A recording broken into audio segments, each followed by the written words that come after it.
Fundamental rights और पिछले lecture में हम लोगों ने पढ़ा है, दो चीजें पढ़ी थी हम लोगों ने। पहला, फंडामेंटल राइट्स राइट्स क्यों है, और उससे एसोसिएटेड कुछ और क्वेश्चंस थे जिसके आंसर पढ़े, a kind of introduction to fundamental rights. और सेकंड पार्ट था हमारा जो राइट्स आर्टिकल 14 से लेकर आर्टिकल 18 तक, राइट टू इक्वालिटी। 6 तरह के राइट्स जो मेंशन किए गए थे उसमें पहला राइट हो चुका है। दूसरा राइट हमारा है right to freedom. Right to freedom का रेंज आता है आर्टिकल 19 से लेकर आर्टिकल 22 तक। इसमें टोटल 5 आर्टिकल्स है, 19, 20, 21, 21A एंड 22। अभी जो हम लोग पढ़ने वाले हैं वो है आर्टिकल 19। एक चीज याद रखिएगा, पहले भी बोल चुका हूँ, शायद नहीं बोला हूं तो अभी बोल रहा हूँ कि कोई भी फ्रीडम, कोई भी राइट जो है हमारे पास, स्पेशली फ्रीडम, एब्सोल्यूट नहीं है। ठीक है। फ्रीडम जो है वो आपको मिलता है रीजनेबल रिस्ट्रिक्शन के साथ। रीजनेबल रेस्ट्रिक्शन के साथ। रीजनेबल रेस्ट्रिक्शन मतलब आप अगर ये फ्रीडम एंजॉय करना चाह रहे हैं तो कुछ टर्म्स एंड कंडीशंस आपको साथ में मेंशन किए गए हैं, उनको मानना पड़ेगा। अगर आप वो नहीं मानते तो फिर आपसे ये राइट्स छीने जाएंगे। और आर्टिकल 19 काफी वोलेटाइल है, मतलब कुछ हुआ तो आर्टिकल 19 से आपके राइट्स छीने जाएंगे।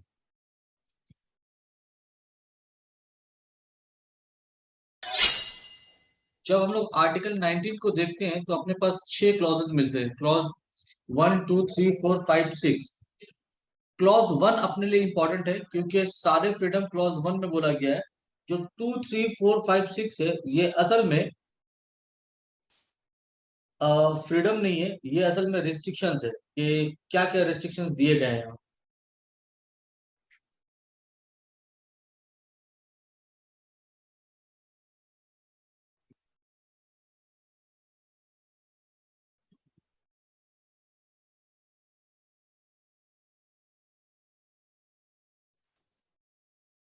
आर्टिकल 9 में जो 6 बातें बोली गई हैं उसको बोलने से पहले मैं आपको एक स्टोरी लाइन की तरफ लेके चलता हूँ। कि मान लीजिए कि आप एक बहुत अच्छे सिंगर है या पेंटर है या राइटर है, कुछ भी आप हैं, और आप एक बुक लिखनी चाहते हैं, या एक मान लीजिए म्यूजिक कंसर्ट है, आप बहुत अच्छा गाना गाते हैं, आप गुनगुनाना चाहते हैं, कोई आपको रोक रहा है, ये आपको एक्सेप्टेबल नहीं है। आर्टिकल 19 बोलता है एक आदमी का नॉर्मल जर्नी। अगर आप फर्ज कीजिए कि एक सिंगर है तो आप गाना चाहेंगे, आप चाहेंगे कि जो आप गुनगुना रहे हैं वो कुछ लोगों को सुनाए। तो मान लीजिए कि कल को 4-5 लोगों ने आपको सुनना शुरू किया, हो सकता है उनको आपकी आवाज बहुत पसंद आई, और इस तरह करके 4-5 लोग आपके साथ और जुड़ना चाहा, आपके गानों को बोला कि आप गाइए, हम एक स्टेज परफॉर्मेंस करवाएंगे आपके लिए। कुछ लोग और जमा होंगे, आपकी भी पब्लिसिटी होगी। आपने बोला ओके। आगे चलकर आपने देखा कि आपकी पब्लिसिटी बहुत अच्छी हो गई है, तो आपने एक बैंड बना लिया, उस बैंड का कुछ भी एक नाम रख दिया। फिर आपका बैंड काफी पॉपुलर हो गया, और इस बैंड को फर्ज कीजिए कि दिल्ली या बॉम्बे या किसी और सिटी में कंसर्ट करने का मौका मिला। आप वहां गए, आज बॉम्बे गए, कल दिल्ली गए, परसों कर्नाटका गए, उसके बाद किसी और स्टेट में चले गए। मतलब जहां जहां आपको ऑफर मिल रहा है पूरी इंडिया में आप मूव कर रहे हैं।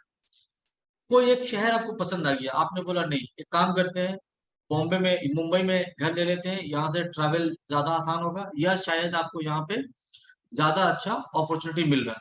तो आपने वहां पे घर ले लिया, और घर लेने के बाद देखा कि भाई ठीक है, अब म्यूजिक में तो हम एज अ सिंगर बहुत अच्छा नाम कमा रहे हैं, क्यों ना हम एक लिरिसिस्ट के तौर पे भी अपनी किस्मत को ट्राई करें, या कोई और चीज साथ में करते हैं। तो एक आम आदमी के लाइफ में अगर आप गौर से देखें तो ऐसे ही आहिस्ता आहिस्ता डेवलपमेंट होता है, not as a singer, as a teacher या कुछ भी आप करें। तो शुरुआत होगी अकेले से और खत्म होगा कई लोगों के साथ। कुछ लोग अपना एक ब्रांड का कोचिंग ओपन कर लेंगे, कुछ लोग कुछ कर लेंगे, कुछ लोग कुछ और कर लेंगे। तो इन्हीं जर्नी को नजर में रखते हुए हम लोग आर्टिकल 19 को समझते हैं कि सबसे पहले जो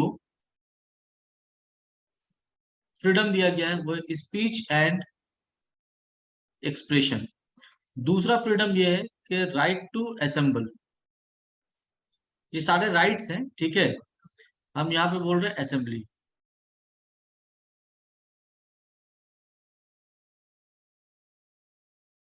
तीसरा में बोला गया है फॉर्मेशन ऑफ एसोसिएशन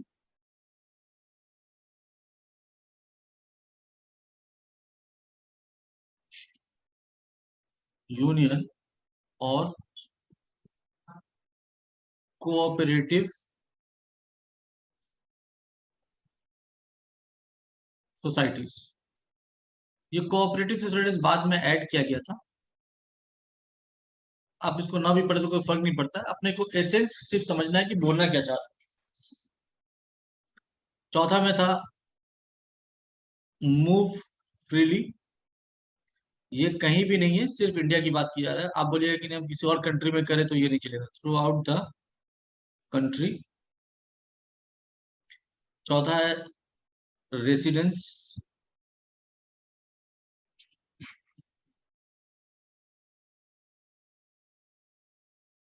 और सेटलमेंट।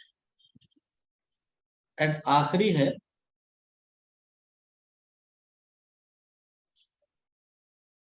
प्रोफेशन, ऑक्यूपेशन, ट्रेड और बिजनेस, जो भी आपको मुनासिब लगे और जिस चीज में आप करना चाहें। ये है पूरा आर्टिकल 19 क्लॉज 1A। अब एक एक करके इन सबको हम लोग समझते हैं। ये जस्ट जो कॉन्स्टिट्यूशन बोला गया है उसी को लिखा है मैंने, एक स्टोरी की तरह समझाने की कोशिश करी है। अब इस पे डिटेल क्लासेस चलेंगे। एक चीज यहाँ पर और ध्यान दो आप, कि जब आप नंबरिंग देख रहे हैं तो ABCDEFG मिल जा रहा है। हुआ ऐसा कि 19(1) sub clause A sub clause F में एक और प्रोविजन था जिसको हटा दिया गया। प्रॉपर्टी से रिलेटेड एक प्रोविजन था, ये प्रोविजन को हटा दिया गया उस वक्त जब राइट टू प्रॉपर्टी को फंडामेंटल राइट कैटेगरी से निकाला गया। अब राइट टू प्रॉपर्टी टिल 1978 ये क्या था, एक फंडामेंटल राइट था। लेकिन जैसे ही 44th अमेंडमेंट हुआ, 44th अमेंडमेंट हुआ इन 1978, ये राइट टू प्रॉपर्टी को हटाकर क्या बना दिया गया, राइट टू प्रॉपर्टी को पहले तो फंडामेंटल राइट से निकाला गया और इसको कन्वर्ट किया गया एक लीगल राइट में। अभी भी ये राइट है और कॉन्स्टिट्यूशनल राइट ही है, लेकिन ये फंडामेंटल राइट नहीं है, लीगल राइट है। एक आर्टिकल 300A कॉन्स्टिट्यूशन में जोड़ा गया और सिंपल है, फंडामेंटल राइट से आर्टिकल 31 को निकाला गया। 31 के साथ उसके कुछ ऐसे प्रोविजंस थे जो article 19 sub clause 1 sub clause F में भी मैच करे थे, तो उसी लिए एफ को भी यहाँ से हटा दिया गया और इसीलिए आपको ABCDEF E और G देखने मिलता है। तो कम से कम आपको ये याद होना चाहिए कि राइट टू प्रॉपर्टी कौन से अमेंडमेंट में हटाया गया था, किस साल में हटाया गया था, और प्रॉपर्टी को हटाकर आज की डेट में हम लोग क्या बोलते हैं, लीगल राइट बोलते हैं। आते हैं article 19 clause 1 sub clause A में, that is freedom of speech and expression. Speech और एक्सप्रेशन हम लोग एक एक करके हर एक वर्ड के मीनिंग में नहीं जाएंगे, क्योंकि क्रैश कोर्स चल रहा है और ये सिविल सर्विसेज एग्जाम के लिए अगर पढ़े हम लोग तो बहुत डीपली मीनिंग में जा सकते हैं। स्पीच का मतलब अलग है, एक्सप्रेशन का मतलब अलग है, तो उसमें हम नहीं जा रहे हैं, हम सिर्फ क्रैश कोर्स के हिसाब से कर रहे हैं और आपके कोर्स के अकॉर्डिंगली कर रहे हैं। स्पीच और एक्सप्रेशन सिंपल सी बात है, आप कुछ बोलना चाहते हैं और आप खुद को एक्सप्रेस करना चाहते हैं थ्रू, मान लीजिए कि आप एक्टिंग करके एक्सप्रेस करना चाहते हैं, मान लीजिए शायरी करके एक्सप्रेस करना चाहते हैं, मान लीजिए ओरली या वर्बली करना चाहते हैं, जैसे भी आप एक्सप्रेस करना चाहें खुद को कर सकते हैं। इस एक्सप्रेशन में आपको फ्रीडम दिया गया है कि इंडिपेंडेंट इंडिया में आप प्रैक्टिकली किसी को क्रिटिसाइज कर सकते हैं और आप किसी को अप्रिशिएट कर सकते हैं। आप किसी के बारे में अच्छा बोल सकते हैं, किसी के बारे में बुरा भी बोल सकते हैं, लेकिन इस अच्छा और बुरा बोलने से पहले आपको कुछ रेस्ट्रिक्शंस को ध्यान में रखना पड़ेगा। रेस्ट्रिक्शंस काफी सारे हैं यहाँ पर। सबसे पहले बोला गया है किसी भी आदमी को स्टेट रोक नहीं सकता है उसको अपने आप को या अपने ख्यालात को या अपने एहसासात को इस बयान करने में या किसी के सामने रखने में, उस वक्त तक जब तक कंट्री की सोवरेनिटी,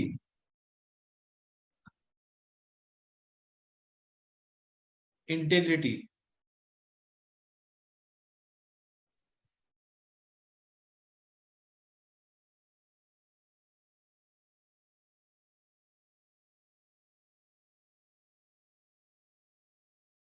सिक्योरिटी, कंट्री से रिलेटेड ये बातें हैं, जब तक कंट्री के सिक्योरिटी, इंटेग्रिटी और सोवरेनिटी को कोई नुकसान नहीं है। एक और चीज यहाँ पर है फ्रेंडली रिलेशन। फ्रेंडली रिलेशन किसका है भाई? फॉरेन स्टेट का। जैसे कि मान लीजिए हम लोग आमतौर पे कुछ भी हुआ तो पाकिस्तान को गलियाना शुरू कर देते हैं। पाकिस्तान के साथ हमारे कुछ पॉलिटिकल टर्म्स सही नहीं है, लेकिन इसका ये मतलब नहीं कि हमारे गवर्नमेंट का कोई ट्रांजेक्शन पाकिस्तान के साथ नहीं हो। मान लीजिए कि पाकिस्तान में भी फर्ज कीजिए कल को कोई गवर्नमेंट आई या वहां की पब्लिक इस तरह का एहसास में पड़ा कि नहीं रिलेशंस को अच्छा किया जाए, दोनों तरफ की कंडीशंस अच्छे हो, बट हमारे यहाँ पे कुछ लोग हैं जो इस रिलेशन को खराब करना चाहते हैं। वो ये बोलेंगे कि मेरे पास freedom of speech and expression है और इस बयानबाजी में हम जो चाहें बोलते रहेंगे, तो इस केस में स्टेट चाहे तो आपसे फ्रीडम ऑफ स्पीच छीन सकता है, क्योंकि आपके इस बेतुके बयानबाजी से हो सकता है कि हमारा रिलेशन खराब हो। पाकिस्तान से एग्जांपल इसलिए दिया हूं क्योंकि पाकिस्तान आमतौर पे आजकल कुछ भी होता है तो इंडियंस को पाकिस्तान भेजना बड़ा आसान हो जाता है। पाकिस्तान के साथ हमारे टर्म्स खराब है, लेकिन पाकिस्तान हमारा एनिमी स्टेट नहीं है या एनिमी नेशन नहीं है, एनिमी कंट्री नहीं है। जब तक government of the country, that is government of India, किसी एक कंट्री को एनिमी स्टेट या एनिमी कंट्री डिक्लेयर नहीं करती है, हम उनको एनिमी नहीं बोल सकते।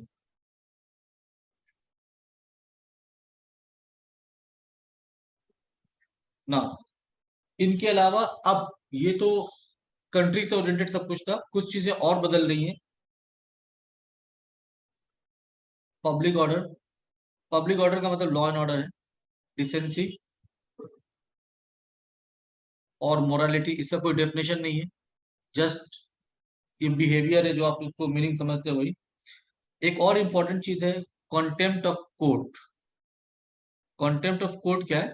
मान लीजिए आप कोई ऐसा स्टेटमेंट बोल रहे हैं या ऐसी कोई हरकत कर रहे हैं जिससे कोर्ट का अपमान हो रहा है, डिसऑनर हो रहा है, तो इन इस तरह की एक्टिविटी को कंटेम्प्ट ऑफ कोर्ट बोलते हैं। एक और है इंसाइटमेंट फॉर ऑफेंस, और आखिरी है डिफेमेशन, कि आप कोई ऐसा बयान ना दे जिसकी वजह से कोई आदमी एक्साइटमेंट हो जाए, एक्साइटेड में आ जाए और वो कोई जुर्म कर दे, किसी का मर्डर, दंगा फसाद। आमतौर पे ये हमारे यहाँ पे कुछ पॉलिटिशियंस ये सब चीजों का सहारा लेते हैं। दिल्ली में इसी तरह का एक स्लोगन दिया गया, देश के गद्दारों को गोली मारो सालों को। ना ये पर्टिकुलरली कुछ एक कम्युनिटी के खिलाफ बोला गया और उसके बाद लोगों ने दिल्ली में जो किया वो हम लोग सब जानते हैं। बट अनफॉर्चुनेटली कोर्ट ने ये कहा कि वो मुस्कुरा के बोले थे तो ये इंसाइटमेंट ऑफ ऑफेंस नहीं है।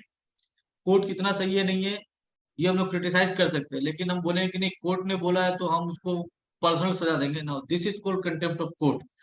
वो जो स्टेटमेंट था वो गलत था, वो इंसाइटमेंट फॉर ऑफेंस था। कोर्ट में इसी वजह से केस हुआ। कोर्ट को ये मेरिट चेक करना था कि whether it is an act for incitement for offence था या नहीं था। कोर्ट ने बोला नहीं था। अब आप उससे सेटिस्फाइड हो या ना हो, आप क्रिटिसाइज कर सकते हैं उस वर्डिक को, लेकिन उस वर्डिक को नहीं मानेंगे ऐसा नहीं कर सकते। तो जैसे आप क्रिटिसाइज कर रहे हैं, ये freedom of speech and expression आ रहा है, लेकिन उस क्रिटिसिज्म में मान लीजिए मोरलिटी नहीं या पब्लिक ऑर्डर को नुकसान हो रहा है या sovereignty and integrity of the country को कुछ नुकसान हो रहा है, तो फिर ये चीज आपको नुकसान पहुंचा सकती है, आप जेल जा सकते हैं। एक और चीज था डिफेमेशन, ये बहुत आम बात हो गई है हमारे यहाँ पे। किसी के लिए भी फ्रीडम ऑफ स्पीच में कोई भी इल्जाम लगा देना, सोशल मीडिया आने के बाद इन चीजों का प्रॉब्लम थोड़ा ज्यादा हो गया कि किसी पे भी कोई भी इल्जाम लगा देते हैं, किसी को भी कुछ भी बोल देते हैं। इल्जाम लगाना वैलिड नहीं है। आप अगर किसी पे इल्जाम लगा रहे हैं तो आपको उसके खिलाफ कंक्रीट एविडेंस या सबूत प्रोवाइड करने पड़ेंगे, सो दैट कल को अगर वो आपको कोर्ट में ड्रैग करता है तो आप अपने को बचा पाए। लेकिन अगर आप बेतुकी तौर पर किसी पे ऐसे ही इल्जाम लगाते हैं और उसको आप प्रूव नहीं कर पाते हैं, तो वो आदमी आप पर डिफेमेशन का चार्जेस लगाएगा। अब हाल फिलहाल राहुल गांधी के साथ यही चार्ज लगाकर उनको एक सजा दी गई थी। उन्होंने कहा था कि सारे चोर के नाम के पीछे मोदी क्यों है। अब किसी को लगा कि ये चीजें ऑफेंसिव थी। उन्होंने कहा कि मोदी को बदनाम करने की बात चल रही है, या मोदी शायद कास्ट है उसको बदनाम करने की बात चल रही है। इसी बेसिस पे राहुल गांधी को सजा दी गई थी। तो राहुल गांधी को अगर सजा मिल सकती है तो आप और हमको भी सजा मिल सकती है, बिकॉज इस कंट्री में सब बराबर है। राहुल गांधी का एग्जांपल इसलिए बोल रहा हूँ बिकॉज की highly celebrated, one of the highly celebrated politicians में है। कानून सबसे ऊपर है। अगर आप किसी को बदनाम कर रहे हैं और अगर इसको आप अपना फंडामेंटल राइट समझ रहे हैं तो फिर ये गड़बड़ हो जाएगा। आर्टिकल 19 क्लॉज 1 सब क्लॉज है, यहां तक कोई दिक्कत है किसी को जितना बोला हूं? No sir. ओके, तो अब कुछ चीजें ऐसी है जो कॉन्स्टिट्यूशन में लिखी नहीं है, उसको पढ़ता हूं। सबसे पहला question, right to freedom of press. देखो अभी आपने जो भी पढ़ा उसमें कहीं भी प्रेस के बारे में कुछ लिखा हुआ नहीं था, इंडिविजुअल की बात कर रहे थे। तो कॉन्स्टिट्यूशन से रिलेटेड ये एक सवाल उठाया गया कि फ्रीडम ऑफ प्रेस, प्रेस जो भी न्यूज छापती है या जो भी चीजें लिख देती है, वो फ्रीडम कहाँ मेंशन किया गया है। सुप्रीम कोर्ट ने कहा ये freedom article 19 clause 1 sub clause A में, freedom of speech and expression में, एक्सक्लूसिवली ये कॉन्स्टिट्यूशन में मेंशन नहीं है। इसी तरह एक और राइट आपको मिलेगा जो लेटेस्ट एडिशन था, राइट टू एक्सेस इंटरनेट। बहुत सारी जगहों में हो सकता है कि आपको ये बोलेगा कि right to access internet fundamental right है under right to life article 21। देखो ये इंफॉर्मेशन गलत है। सबसे पहले याद रखना ये article 19 clause 1 sub clause A है, ठीक है।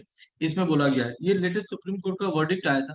शुरू में केरला हाईकोर्ट ने कहा था कि right to access internet is a fundamental right under article 21, but Supreme Court ने इसको टर्न डाउन किया और बोला कि नहीं, ये फंडामेंटल राइट तो है लेकिन ये आर्टिकल 19 में आता है रादर देन आर्टिकल 21। इसलिए अगर आपने कहीं पढ़ा 21 तो उसको अमेंड कर लेना पुराना इन्फॉर्मेशन। तीसरा एक और चीज समझिए कि राइट टू प्रोटेस्ट, ये भी है आर्टिकल 19 में, बट आर्टिकल 19 के दूसरे क्लॉज में है। हम लोग सिर्फ इसको भी पढ़ के चल रहे कि आर्टिकल, चलो हटा दो वही लिख दूंगा।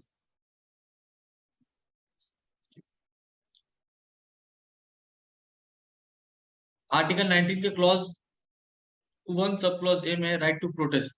देखिए राइट टू प्रोटेस्ट और राइट टू स्ट्राइक दो अलग अलग चीजें हैं, क्योंकि राइट टू स्ट्राइक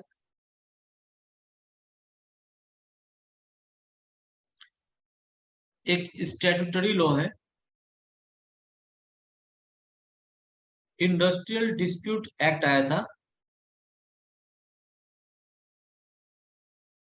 ये उसमें ये टर्म यूज किया गया है राइट टू स्ट्राइक। इसीलिए right to strike fundamental right नहीं है, लेकिन right to protest fundamental right है। याद रखिए कि right to protest fundamental right है, लेकिन राइट टू एक टर्म और आएगा, राइट टू चक्का जाम। चक्का जाम क्या होता है? ये भी एक तरह का प्रोटेस्ट ही है, लेकिन इसमें क्या होता है कि आप शहर में किसी गाड़ी का मूवमेंट, किसी आदमी का मूवमेंट सबको जबरदस्ती रोक दे रहे हैं। और ये अक्सर आपको देखने मिलेगा, खासकर बिहार यूपी में ये बहुत कॉमन होता है। बंगाल में कंपैरेटिवली कम है लेकिन हुआ यहाँ भी है। राइट टू चक्का जाम का मतलब कोई दूसरा मूवमेंट नहीं चलने वाला है। अब उस दिन क्या होगा कि कोई और गाड़ी को मूवमेंट करने का मौका उतना फ्री नहीं मिलेगा जितना आमतौर पे बाकी गाड़ियों को मिलता है। तो इस तरह से बहुत सारे लोगों का रोजगार उस दिन हैम्पर होगा। बहुत सारे लोगों का जो डेली अर्नर्स है उनके ब्रेड एंड बटर पे आफत आ जाएगी। बहुत सारे लोग हो सकता है टाइम पे पहुंच नहीं पाए। ऐसा कोई भी एक्टिविटी जिसकी वजह से दूसरे के लिवलीहुड पे कोई प्रॉब्लम आ जाए, उसको आप एंजॉय नहीं कर सकते। तो राइट टू प्रोटेस्ट में क्या होता है कि आप किसी स्टैब्लिशमेंट या किसी ऑर्गेनाइजेशन के अगेंस्ट में अपने प्रोटेस्ट को, अपनी बातों को उसके अगेंस्ट में रख रहे हैं, आप सड़क पे रैली निकाल रहे हैं, गवर्नमेंट ने परमिशन दिया, यहाँ तक ठीक है। लेकिन इस रैली निकालने के नाम पे आप सड़क पे दंगा फसाद कर रहे हैं, या किसी का लिवलीहुड पे आफत लाते हैं, या किसी के बारे में डिफेमेशन कर रहे हैं उसमें, या लॉ एंड ऑर्डर को बिगाड़ रहे हैं, तो ये सब आपको अलाउड नहीं किया जाएगा। तो right to protest, right to चक्का जाम और right to strike, I hope के तीनों में डिफरेंस समझ में आ गया होगा, और तीनों का करंट स्टेटस क्या है वो भी समझ में आ गया होगा। Okay, yes sir. सर अगर प्रोटेस्ट होगा तो वहां पे तो मतलब चक्का जाम जैसा तो कुछ हो सकता है मतलब। नहीं, चक्का जाम जैसा नहीं हो सकता। देखिए, चक्का जाम का मतलब क्या होता है, जैसे फिल्मों में आमतौर पे दिखाता है कि दंगा फसाद चल रहा है, गाड़ी जा नहीं पा रही है, एम्बुलेंस में पेशेंट मर जा रहा है, ऐसा एक सिचुएशन जो होता है उसमें क्या होता है, सब तरफ आग लगी हुई है, सड़क पर कोई आदमी नहीं निकल रहा है, तो चक्का जाम इस तरह के सिचुएशन को बोलते हैं जहां पर आमतौर पर जब रूलिंग पार्टी प्रोटेस्ट करती है, जैसे आपने देखा होगा ऑल इंडिया स्ट्राइक, है ना।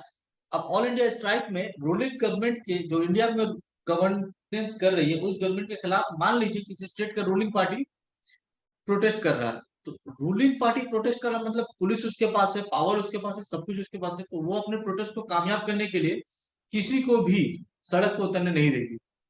M I wrong? No sir. लेकिन अगर हम नॉन रूलिंग पार्टी है तब तब हम सिर्फ आपको इनवाइट कर सकते हैं, आना है तो आइए, नहीं आना है तो क्या करेंगे, सिर्फ रिक्वेस्ट है।